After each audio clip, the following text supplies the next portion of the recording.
First, I thank Principal of Hindustan Arts and Science College, convener of this session, Dr. S. Anuradha, and coordinator, Ms. Jagadishwari. I thank you all for giving me this opportunity to share my view about today's trend, COVID-19. We all aware about the COVID-19, and there are misconceptions about the usage of the drugs because there is no clarity about the medication for COVID-19. So I thought it's the right opportunity to discuss about the awareness of drugs.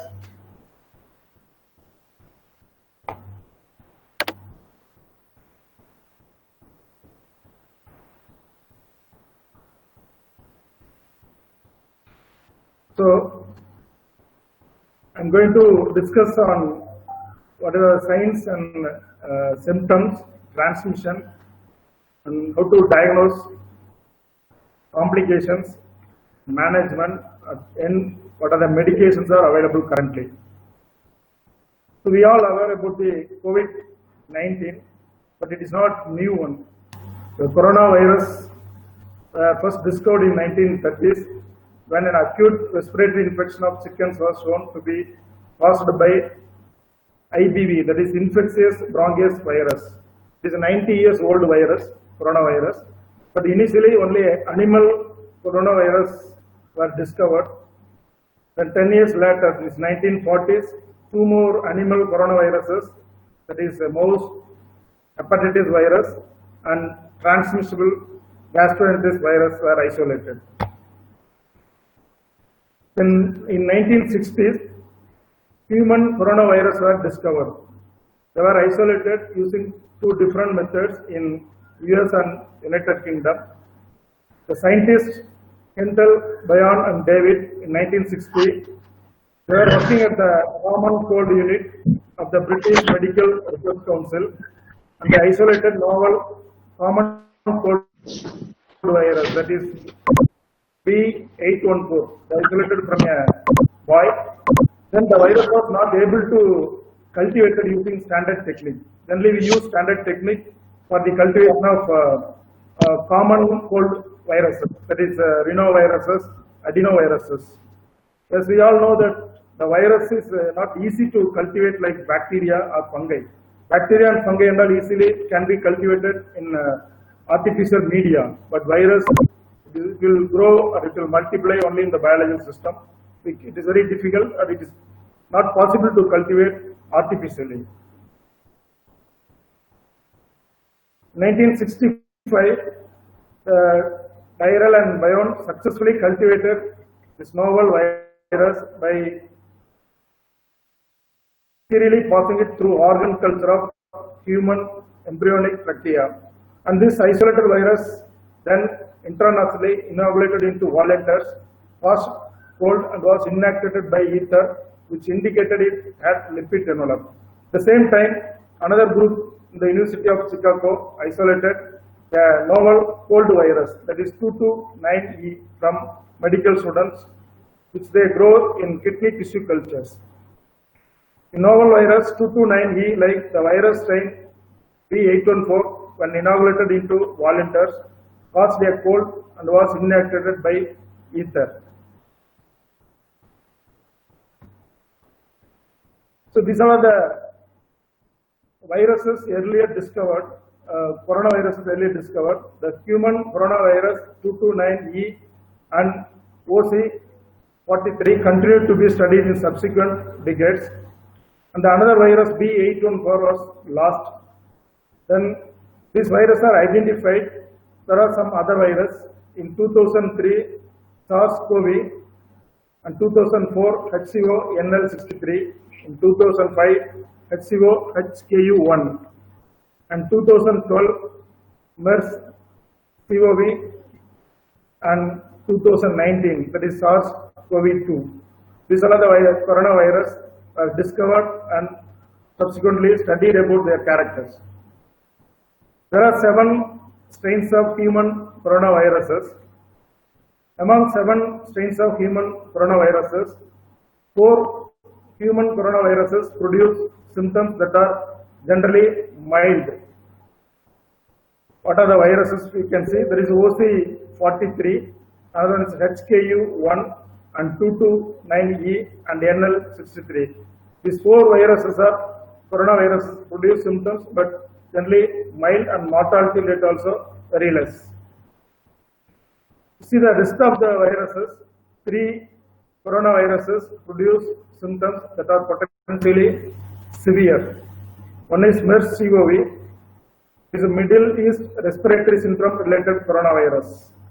This virus origin is in Saudi Arabia and Middle East countries like Qatar, Kuwait. So the person from South Korea, they traveled to the Middle East and they came back, they diagnosed in the South Korea, they have the MERS-CoV infections. But this infection spreading is very limited. The next SARS-CoV, that is severe acute respiratory syndrome coronavirus. Then the trend today's, we all talk about the COVID-19. The causative agent for COVID-19 is the SARS-CoV-2, that is severe acute respiratory syndrome coronavirus 2. This is the causative agent for the COVID-19 disease. This is the structure of SARS-CoV-2. Here we can see the RNA, the envelope protein, and the spike protein, the nucleus protein, and membrane glycoproteins. Okay, next we'll move on to the disease, that is, we call it as COVID-19, that is coronavirus disease 2019. It is an infectious disease caused by severe acute respiratory syndrome coronavirus 2. In December 2019, a pneumonia outbreak was reported in Wuhan state in China. The outbreak was traced to a novel strain of coronavirus which was given the interim name, that is 2019 nCoV by the WHO, later renamed SARS-CoV-2 by the International Committee on Taxonomy of Viruses. We see the worldwide spreading as of 28th May, yesterday, more than 5.76 million cases have been reported across 188 countries and territories, almost 58 lakhs. More than 2.38 million people have recovered and 3,58,000 deaths were reported till 28th May. Next, what are the signs and symptoms of COVID-19? You all aware, you all have more knowledge about what are the symptoms of this COVID-19. The common symptom is fever.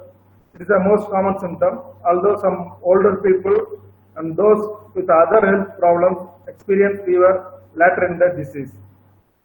The other symptom is cough, loss of appetite, fatigue, shortness of breath, sputum production, and muscle and joint pains. And symptoms such as nausea, vomiting, and diarrhea also have been observed. And less common symptoms include sneezing, runny nose, and sore throat.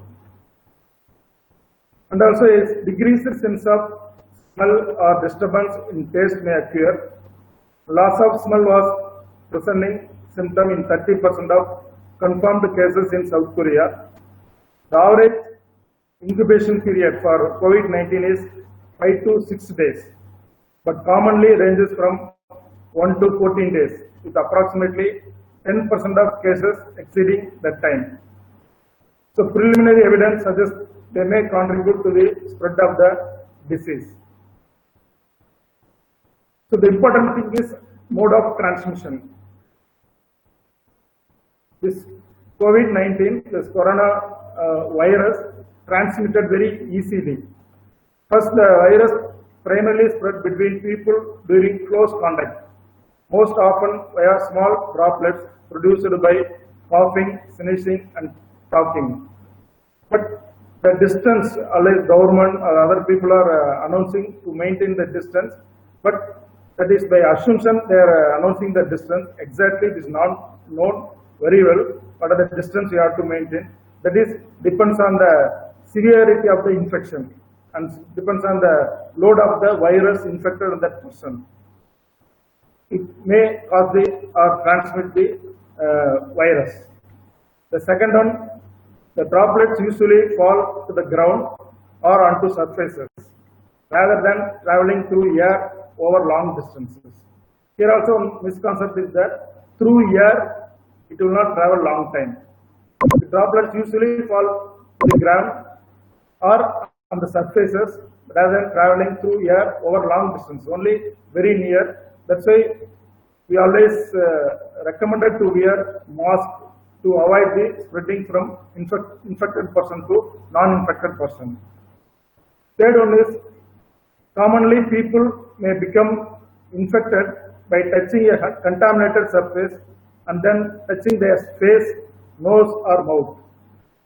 So the important thing is, whenever you touch unknown place or if you suspect there are infections or possibilities there, then whenever you touch any area, then we have to sanitize our hand, and otherwise we should avoid to touch our mouth or nose or face. The fourth one is, it is most contagious during the first 3 days after the onset of symptoms, although spread is possible before symptoms appear, and from people who do not show symptoms. So this major case observed is asymptomatic. So first 3 or 4 days it is difficult to identify the symptoms.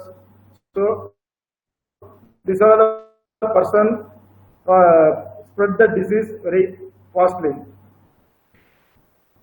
The next, diagnosis. How to diagnose the coronavirus infection?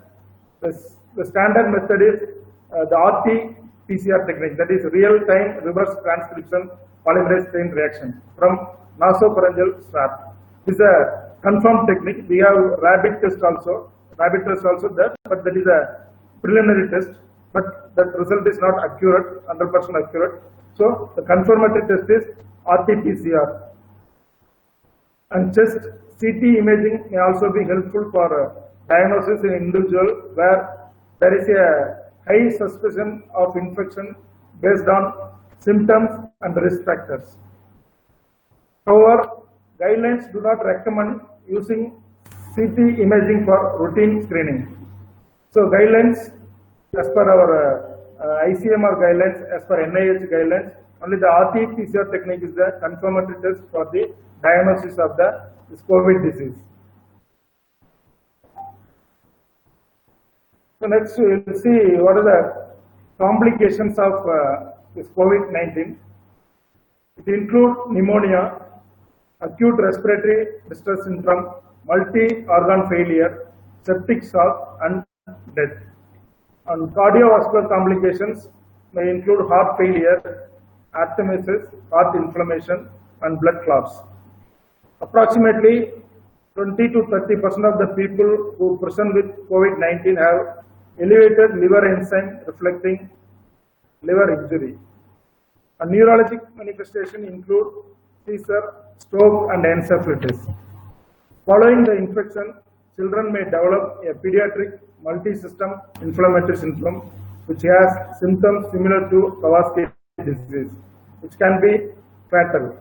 And also the lungs are the organs most affected by COVID-19 because the virus accesses host cell via the enzyme angiotensin converting enzyme. It is most abundant in type 2 alveolar cells of the lungs. The virus uses a special surface glycoprotein called spike to connect to ACE2 and enter the host cells. The density of the ACE2 in each tissue correlates with the severity of the disease in that tissue, and some have suggested decreasing ACE2 activity might be productive. So another view is that increasing ACE2 using angiotensin 2 receptor blocker medications could be productive. As the alveolar disease progresses, respiratory failure must develop and death may follow. The SARS-CoV-2 may also cause respiratory failure through affecting the brainstem, as other coronavirus have been found to invade the central nervous system. While virus has been detected in cerebrospinal fluid of arthrosis. The exact mechanism by which it invades the CNS remains unclear and may first involve invasion of peripheral nerves given the low levels of AC2 in the brain. And also this virus affects gastrointestinal organs as AC2 is abundantly expressed in the glandular cells of gastric. The virus can also cause acute myocardial injury and chronic damage to the cardiovascular system. An acute cardiac injury was found in 12% of the infected people admitted to the hospital in Wuhan State, China, and is more frequent in severe disease. Rates of cardiovascular symptoms are high, owing to the systematic inflammatory response and the immune system disorders during disease progression. But acute myocardial injuries may also be related to AC2 receptor in the heart. So the complications may extend depends on the ailments already they are having the infected person. And next, we'll see how to manage this escaping the infection of COVID-2. People are managed with supportive care, which may include fluid therapy, oxygen support, and supporting other affected vital organs. And the Center for Disease Control recommends those who suspect they carry the virus wear a simple face mask, always a 3-layer face mask or N95 mask to avoid this spreading the virus. And personal hygiene and a healthy lifestyle and diet have been recommended to improve immunity. So in our country, we recommend this Kabasur Kudinir. It's a immunomodulatory, it's having immunomodulatory activity. So it boosts the immune system and our immunity will develop by taking these medications. It is available and at least 30 days continuous consumption of the Kabasur Kudinir will induce the immunity. And supportive treatments may be useful in those with mild symptoms at the early stage of infection. So then my main topic is what are the medications available for COVID-19. As per WHO, as of April 2020, there is no specific treatment for COVID-19. There is no medication, no vaccine is approved to treat the disease. But international research on both vaccines and medicine in COVID-19 is underway by government organizations, academic groups, and industry researchers. Throughout the world and globally, all the academic institutions and pharmaceutical R&D, government organizations, they are showing they are involving for the development of the vaccines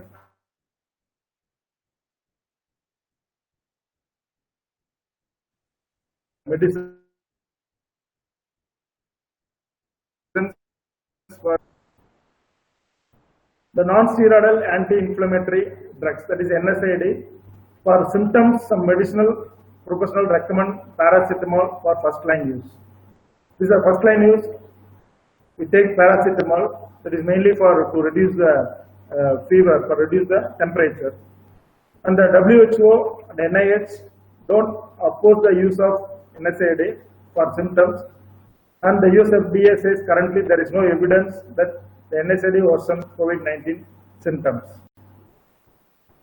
While theoretically concerns have been raised about the ACE inhibitors and the angiotensin receptor blockers as of 19 March 2020, these are not sufficient to justify stopping ACE inhibitors medications, because the study showed people with COVID-19 and hypertension have lower all-cause mortality when on this medication.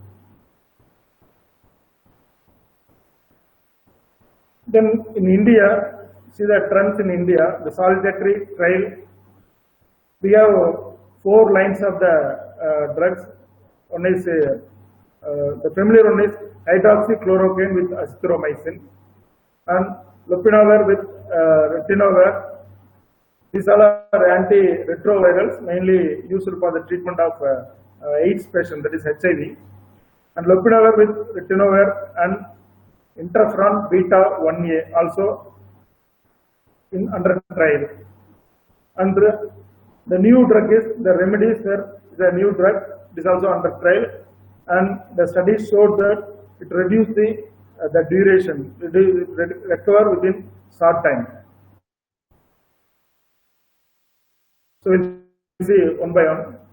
In ICMR guidelines, that is Indian Council of Medical Research, based on the available information, the following drugs may be considered as an off-label indication patient with severe disease and recurring ICU management.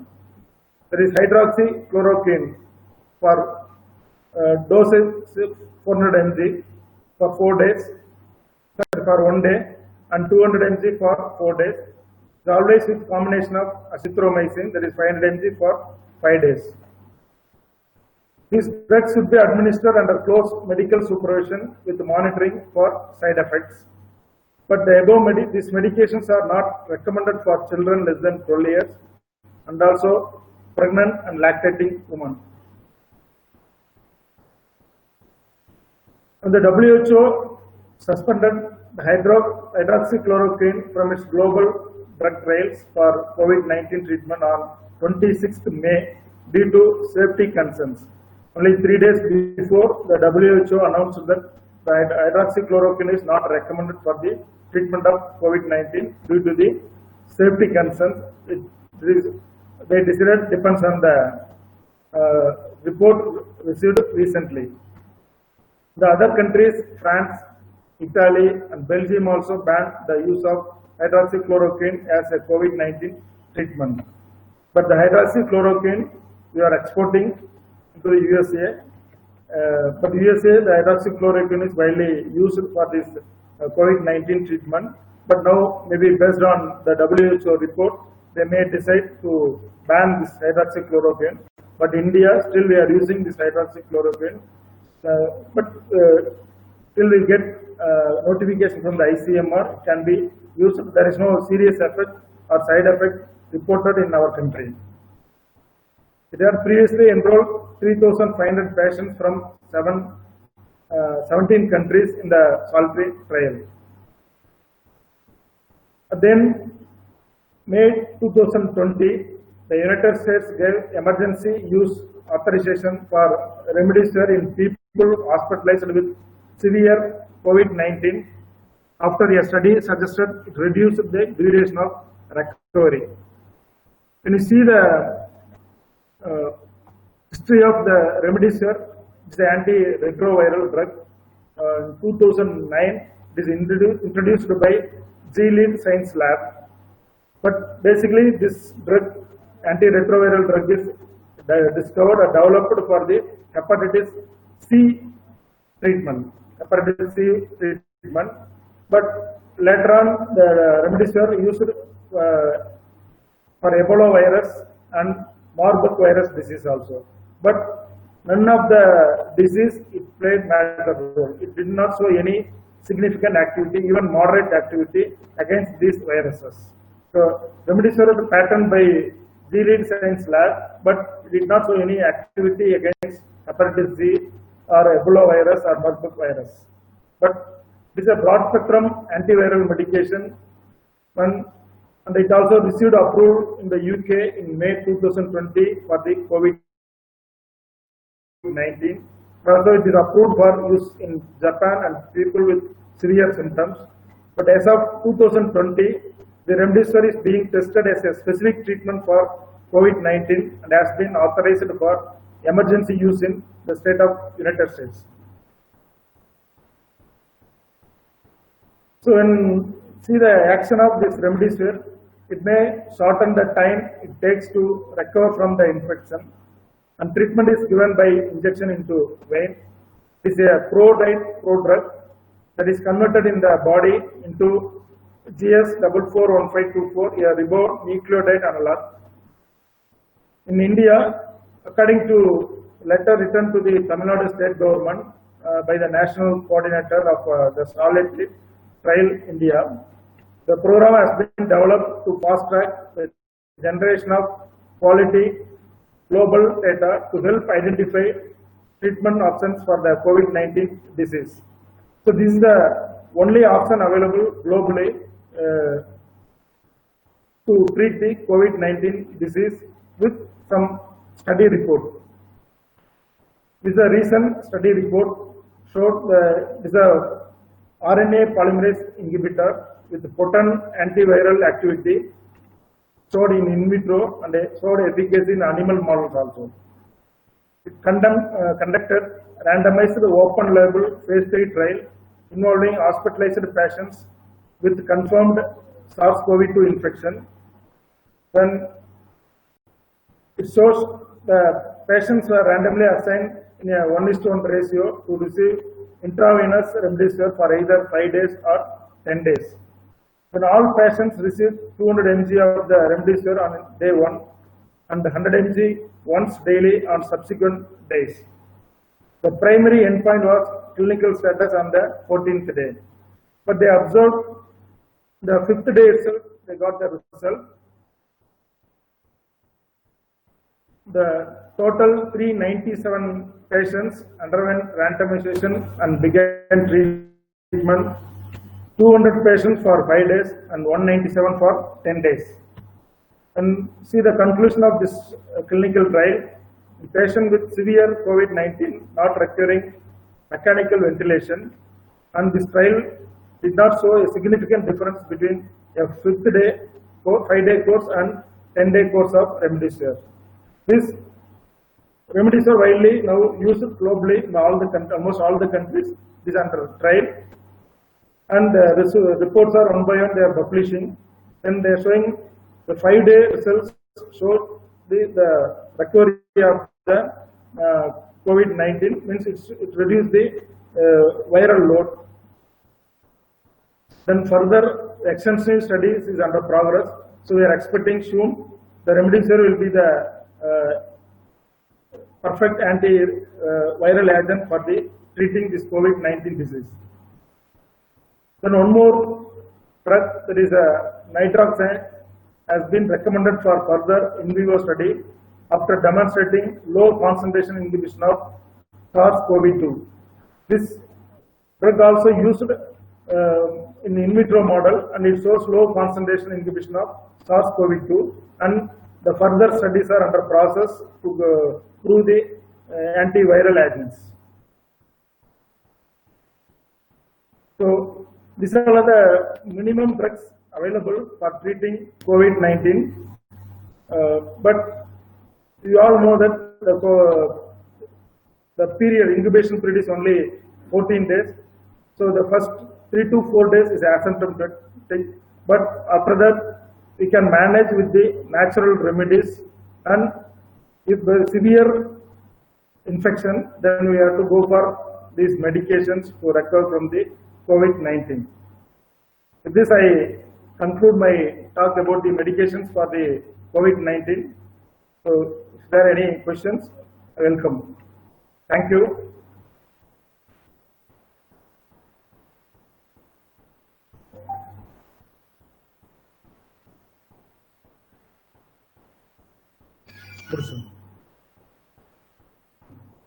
Hello. Any questions from participant side, please? Dear participants, if you have questions, please ask. Karna Lakshmi ma'am. Karna Lakshmi ma'am.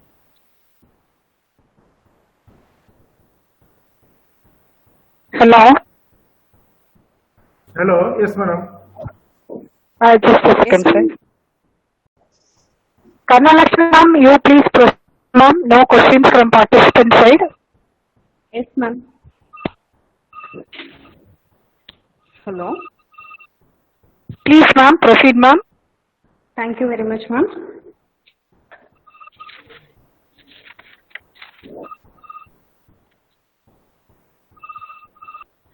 Good noon to all of you. It is my great pleasure. Yeah, good afternoon. Excuse me, sir. It is my great pleasure to deliver vote of thanks. I express my gratitude to our managing trustee, Srimati Saraswati Kanayan ma'am, Dr. Priya Satish Prabhu ma'am, our honorable principal, Dr. A. Ponasamy sir, and our beloved convener, Dr. S. Anuradha ma'am, for organizing this webinar. I, on behalf of PG and Research Department of Mathematics, Hindustan College of Arts and Science, Coimbatore, extend my grateful thanks to our chief guest, Dr. C. Mohan sir, for his excellent presentation on drug awareness. Thank you, sir. We are grateful for the time and effort you took to share your thoughts and experiences about COVID-19 and awareness of drugs. I felt that your remarks, prescription drug use and abuse, were especially timely. I thank all the participants for attending this webinar. Thank you.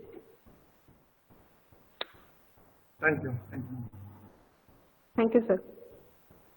Thank you so much, sir. Nice presentation, sir. It will be helpful for us, sir. Thank you, sir.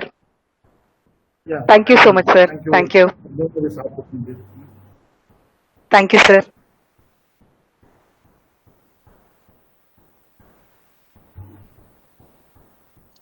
I request all the participants to kindly fill the feedback form to get the certificates.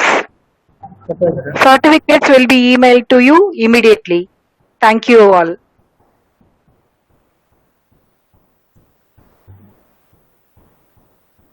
Leave me.